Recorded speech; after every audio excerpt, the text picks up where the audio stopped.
L'apôtre Paul a donné un merveilleux message d'espoir aux Corinthiens. Nous sommes pressés de toute manière, mais non réduits à l'extrémité. Dans la détresse, mais non dans le désespoir. Persécutés, mais non abandonnés.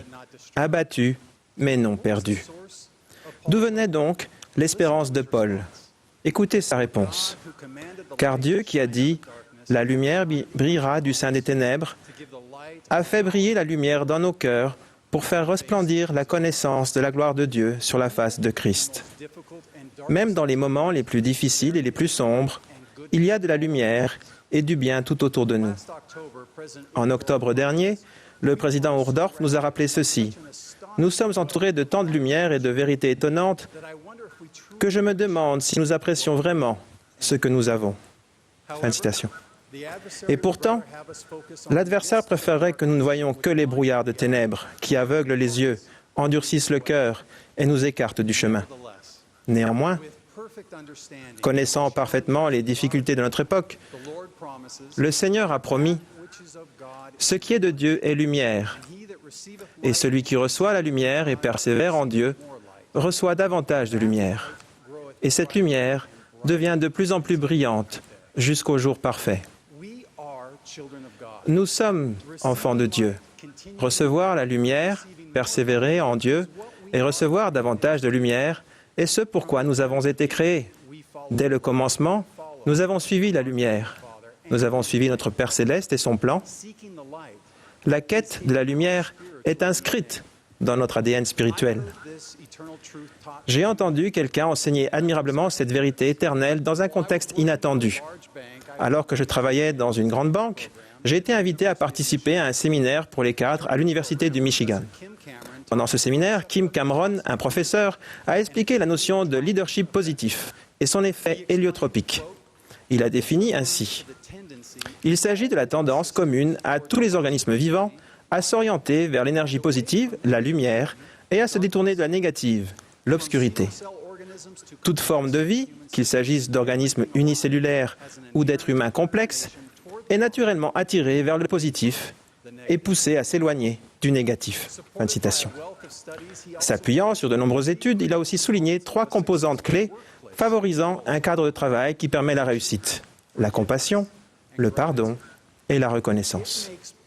Il est parfaitement naturel que, lorsque les gens se tournent vers le positif, la lumière, l'on retrouve les attributs incarnés à la perfection par la lumière du monde, Jésus-Christ. Mes frères et sœurs, soyez tranquilles, il y a de la lumière pour nous. Je vous suggère 3 sources qui ne cesseront jamais de nous fournir de la lumière. Premièrement, la lumière de l'Église. L'Église est un phare dans un monde de plus en plus sombre. C'est merveilleux d'être membre de l'Église de Jésus-Christ des saints des derniers jours à cette époque. L'Église n'a jamais été aussi forte et se fortifie littéralement de jour en jour. Tandis que de nouveaux membres se joignent à nous, de nouvelles assemblées se forment, de nouveaux missionnaires sont appelés et de nouveaux territoires s'ouvrent à l'Évangile. Grâce à la mission de sauvetage dont le président Monson a eu la vision, des miracles se produisent chaque jour, ramenant à l'Église des personnes qui s'en étaient éloignées. J'ai récemment rendu visite aux jeunes du Paraguay, de l'Uruguay, du Chili et de l'Argentine pendant leur conférence FSY.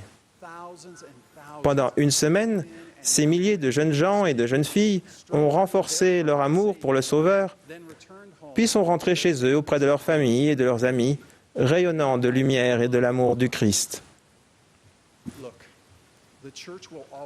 L'Église aura toujours des détracteurs.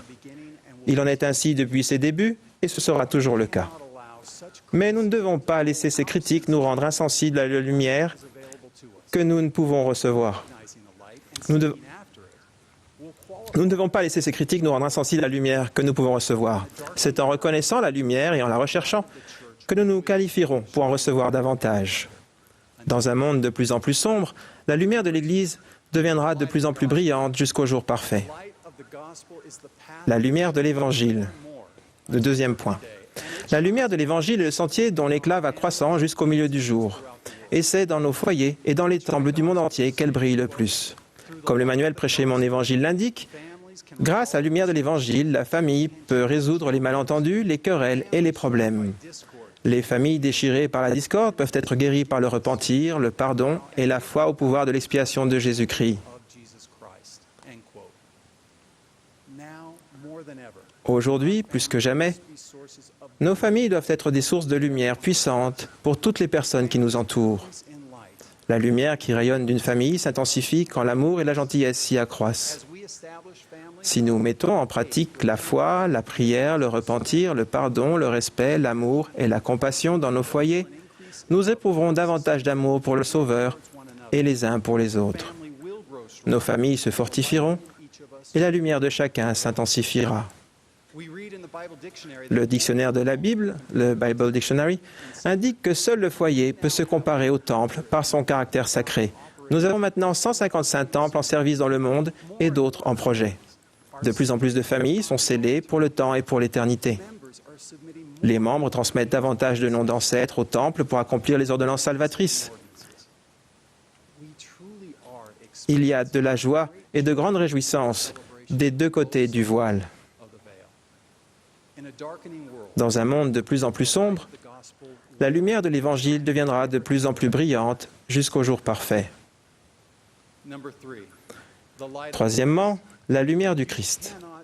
On ne peut pas parler de la lumière que l'on trouve dans le monde sans parler de la lumière du monde, Jésus-Christ.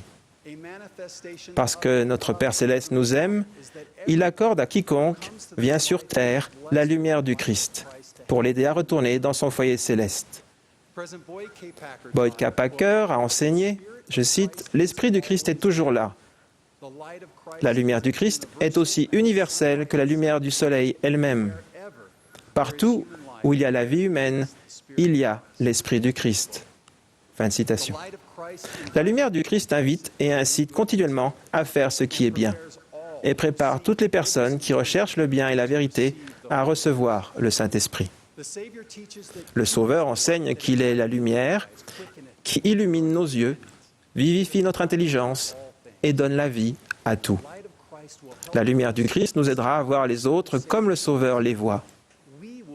Nous aurons davantage d'amour pour eux et de compréhension pour leurs difficultés. Elle nous aidera à être plus patients envers les personnes qui n'adorent pas Dieu ou ne le servent pas de la même manière que nous. Elle nous aidera à avoir une compréhension plus profonde du grand plan du bonheur et à voir notre place dans ce grand plan inspiré par l'amour. Elle vivifie tout ce que nous faisons et lui donne un sens et un objectif. Mais tout le bonheur que nous éprouverons lorsque nous comprendrons plus pleinement la lumière du Christ ne sera rien comparé à la joie que nous éprouverons en voyant cette lumière agir sur les autres, les membres de notre famille, nos amis et même des personnes que nous ne connaissons pas. J'ai éprouvé cette joie lorsque j'ai entendu parler des efforts d'un groupe de pompiers courageux qui a lutté pour sauver des flammes un centre de pieux de Californie du Sud en juillet 2015. Pendant que l'incendie faisait rage, un chef de brigade a appelé un ami membre de l'Église pour lui demander où se trouvaient les reliques et les coupes de Sainte Seine, afin de les préserver du feu. Son ami lui a assuré qu'il n'y avait pas de reliques et que les coupes de Sainte Seine étaient tout à fait remplaçables. Mais le chef de brigade avait le sentiment qu'il devait en faire plus. Il a donc renvoyé les pompiers dans le bâtiment en feu pour décrocher des murs tous les tableaux du Christ afin de les préserver. Ils en ont même placé un dans leur camion, espérant être ainsi protégés. J'ai été très touché de la gentillesse et de la bienveillance de ce chef de brigade et de sa sensibilité à la lumière du Christ, en particulier dans un moment dangereux et difficile comme celui-là. Dans un monde de plus en plus sombre, la lumière du Christ deviendra de plus en plus brillante jusqu'au jour parfait. Je fais à nouveau écho aux paroles de Paul. Revêtons les armes de la lumière. Je témoigne du Christ. Il est la lumière du monde. Puissions-nous être fortifiés par la lumière qui nous est offerte, tandis que nous nous engageons plus activement dans l'Église et appliquons plus pleinement les principes de l'Évangile dans nos foyers. Puissions-nous voir constamment la lumière du Christ chez les autres et les aider à la voir en eux-mêmes.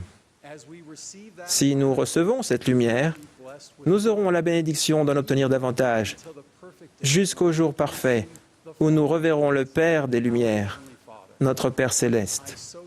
J'en témoigne au saint nom de la lumière du monde, Jésus-Christ. Amen.